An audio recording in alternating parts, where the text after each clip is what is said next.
Hey guys, welcome back to today's video. Today is Monday, December 30th, 2019, and since we're ending off the year, I decided to look really far ahead and avoid the 2020 election. Like I said, I want to pick back up with general election statistics as soon as we hit January.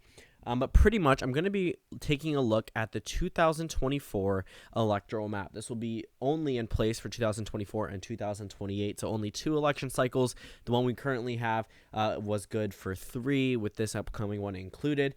So this one will be only there for 2, but we do have some interesting numbers to report. The reason why I'm covering this is because the numbers have changed a little bit, and this just recently came, I think, actually today on 270 to win. So I wasn't expecting to see something like this, and it does change a little bit based off the original numbers that I expected, not by much, but still enough for me to go ahead and show you guys, because this is the electoral map we will be working with after this upcoming election. And to be completely honest, it's going to be interesting. If you take a look, you can pretty much already see where states are going to be gaining or losing electoral votes. The states that are losing are California, Minnesota, Illinois, Alabama, Michigan, Ohio, West Virginia, Pennsylvania, New York, and Rhode Island. It's interesting to me that they didn't want to characterize that part of New York or this part of Michigan like it doesn't exist or part of the state, but whatever. I know that's not how the map works either, because you literally just click and it fills in the whole thing. But the states that are gaining electoral votes projected: Oregon, Montana, Colorado, Arizona, Texas, Florida, and North Carolina. So you can see how many electoral votes each state is projected to gain. What is pretty interesting to me is that some of these states have been on a consistent decline since the past couple election cycles. Prior to the 2000 or during the 2000 presidential election, the same year they did the census, states like Pennsylvania, for instance, had 23 electoral votes, went down to 21 during the Obama first election, and then in the Hillary Clinton, Donald Trump election 3 years ago, almost 4.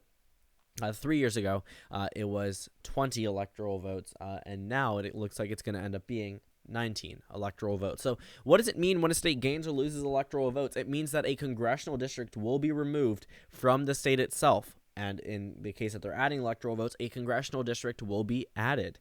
For example, let's take a state, Montana, with 1 congressional district right now, 3 electoral votes. If they do add a congressional district, it will be 4 electoral votes, and there will be a Montana 1st and a Montana 2nd. There will no longer be an at-large district that covers the entire state. But if you take a look at a state like Rhode Island, they currently have 2 congressional districts with 2 Democrats. Once it narrows out, it will end up being a primary fighting contest for the House of Representatives, because there will only be 1 district and 1 race to be focusing on statewide, and that will reduce its electoral numbers by 1 nationwide. So pretty much taking a look at the states nationwide, it's based the electoral vote for each state is comprised of the House of Representatives plus 2 senators added. So pretty much, for example, California, 53 House of Representative districts, 2 senators, 55 total electoral votes. But what does this mean for the electorate? What changes overall? Well, first things first, based off the 2016 map, this does benefit the Republican Party. Hillary Clinton would get less electoral votes than if she had ran with the general electoral map that we have right now. Donald Trump would have received 3 more electoral votes than in 2016. That's surprising, because if you take a look at Michigan and Pennsylvania, you'd expect him to lose electoral votes, correct? But then you take a look at Minnesota and New York. These are states, and Illinois, states that Hillary Clinton effectively lost an electoral vote. She may have gained one in Colorado, but then lost one in California, gained one in Oregon, and then lost one in Arizona. Donald Trump gained 3 in Texas, gained 2 in Florida. A lot of these quote-unquote Republican states as of right now are gaining electoral votes, which is beneficial to them only if they win there. Keep in mind, Texas, Arizona, Florida, North Carolina, changing environments in terms of how they're voting and their electorate. Their population bounces based off of immigration and movement amongst the, minority groups and minority voting groups in this country. So if Texas ultimately goes to the Democrats, what does that bump do for the Republican Party? And the answer is not much. 41 electoral votes is crucial to the Republican Party if they win it. I'm not saying that Texas is going blue in 2020, but what I'm saying is it becomes a lot more competitive as we continue to progress throughout the 2020s. And as of right now, if that 41 electoral votes is making or breaking the entire election, well, you better bet that a lot of Democrats are going to be focusing a lot of money in there, and same thing for the GOP.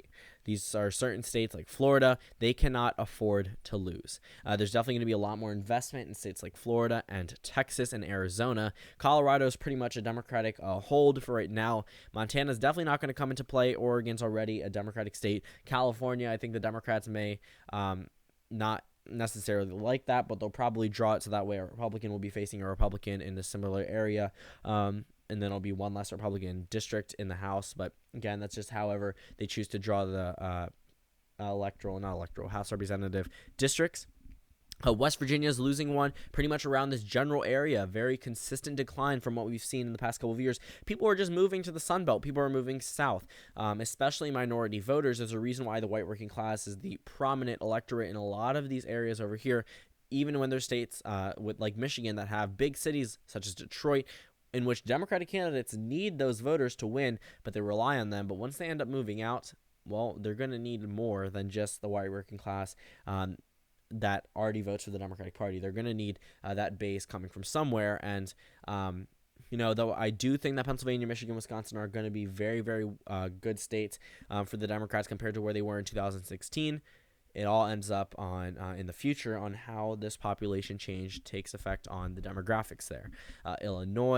Democratic state 1, 2, 3, 4, 5, losing electoral votes. Republican state 1, 2, 3, 4, 5, about even, but historically pretty much only 2 to 3, if you count Ohio as a historically Republican state, are actually losing electoral votes. Whereas I guess the Democrats are definitely losing a little bit more than the Republicans because Republicans are gaining 1, 2, 3, 4, and if you count Florida, 5 states with more electoral votes. And it definitely looks like there's going to be a lot more prominence on some of these previously safe Republican areas that Mitt Romney won by large amounts, Donald Trump didn't do too well in, which Democrats are going to be focusing on and saying, hey, after Donald Trump, or if Donald Trump loses the election, they need to steer their focus on states like Texas and North Carolina and Florida, where that rising population amongst minority voters is going to make or break their election campaigns.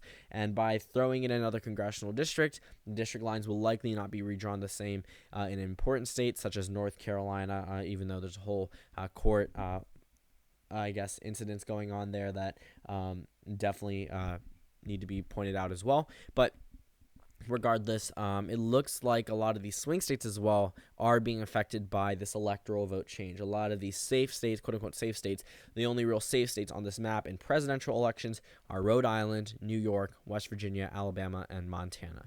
That's it. The rest of them, in Illinois. But then the rest of them are pretty much, quote-unquote, toss-up states for right now. And that purely just means that when we're taking a look at a general election, well, this is an area where there's going to be a lot of campaigning in, and a lot of direction is going to be taken away from the Rust Belt. If that Rust Belt all of a sudden leans red every election, guaranteed the Democratic Party is going to give them no attention. And they're going to focus on these newly branded states in the Sun Belt that they actually believe they have a shot at winning. Going through Nevada, Arizona, Colorado, New Mexico, and possibly Texas, because the Democrats have already proven they can win in Arizona. If they can win in Texas, it's pretty much game over for the Republican Party. And this whole demographic shift is going to end up favoring the Democrats, though as of right now, it may not seem that it's going to be favoring them based off the 2016 election results.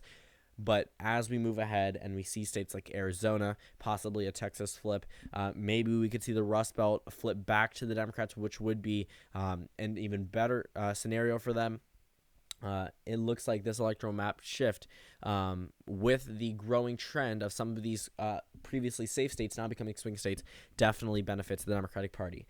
You don't see California all of a sudden coming into play in a 2018 Senate election or closer in the 2016 presidential election by that drastic of a margin, but you do see Texas being discussed a whole lot more, and Texas is the Republican Party's California.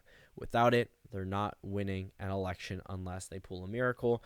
And even then, if they're losing Texas, they're likely losing in a lot of other states as well. So this will impact the House in terms of redistricting and focusing on some states like Montana, which have officially added a second congressional district based off the projected change. Again, these are not finalized. They actually have to do with the census data and how they actually allocate it. But this is a very, very, very accurate depiction of what it's most likely going to end up as. So again, just wanted to cover this because it's looking really far ahead and it's not immediately related to the 2020 election because, again, wanted to hands off right before the new year. But thank you guys so much for watching this video. I don't know if I'm going to be able to get a video out tomorrow, so if I don't, Happy New Year. I cannot wait for this election because I've been covering it for such a long time, and it will be a very, very fun night regardless of the outcome, at least for me. But yeah, so thank you guys for watching this video. Comment down suggestions below, and I will see you all tomorrow.